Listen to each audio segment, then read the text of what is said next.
नेता प्रतिपक्ष जयराम ठाकुर ने सदन में कहा कि पूरे देश में प्राकृतिक खेती के मामले में हिमाचल प्रदेश अव्वल रहा, लेकिन व्यवस्था परिवर्तन वाली सुख की सरकार ने प्राकृतिक खेती योजना को बंद किया। सुख की सरकार द्वारा ऑर्गेनिक मक्के के आटे का बड़ा शोर डाला गया था, लेकिन वह प्रदेश के लोगों को ही जबरदस्ती बेचने की स्कीम के तौर पर सामने आया, जिसका प्रदेश में जमकर विरोध हुआ। अब मुख्यमंत्री कहीं भी उस योजना का नाम भी नहीं लेते। यह एक इनिशिएटिव भारतीय जनता पार्टी की पूर्व सरकार में लिया गया था और पूरे देश भर में Himachal was the first state जिसने स्कीम बना करके बजट प्रोविजन करके स्कीम की शुरुआत की थी।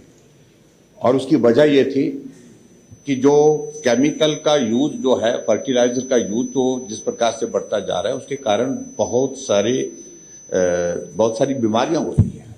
और मैं आपके माध्यम से आज की तारीख में इस स्कीम की स्थिति क्या है, लगभग ये स्कीम प्राकृतिक खेती की जो है, इस पर ना बोलना ना काम करना, सब कुछ बंद कर दिया है।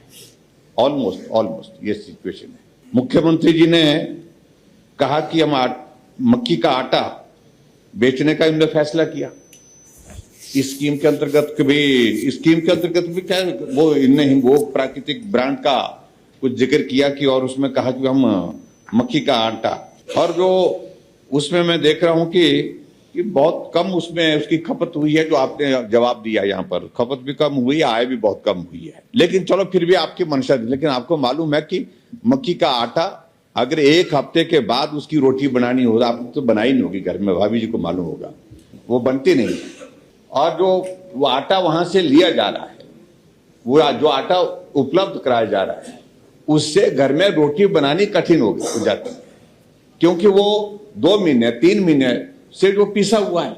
मक्की का आटा तो ये होता है कि अगर पीसने के बाद 1 सप्ताह के बाद अगर वो यूज नहीं हुआ तो उसकी रोटी बनानी मुश्किल होती है। बनाते हैं तो उसका टेस्ट जो है वो कड़वा हो जाता है, थोड़ा खराब हो जाता है। क्या आपको इस बात का इल्म है कि इस बात की जानकारी है क्या?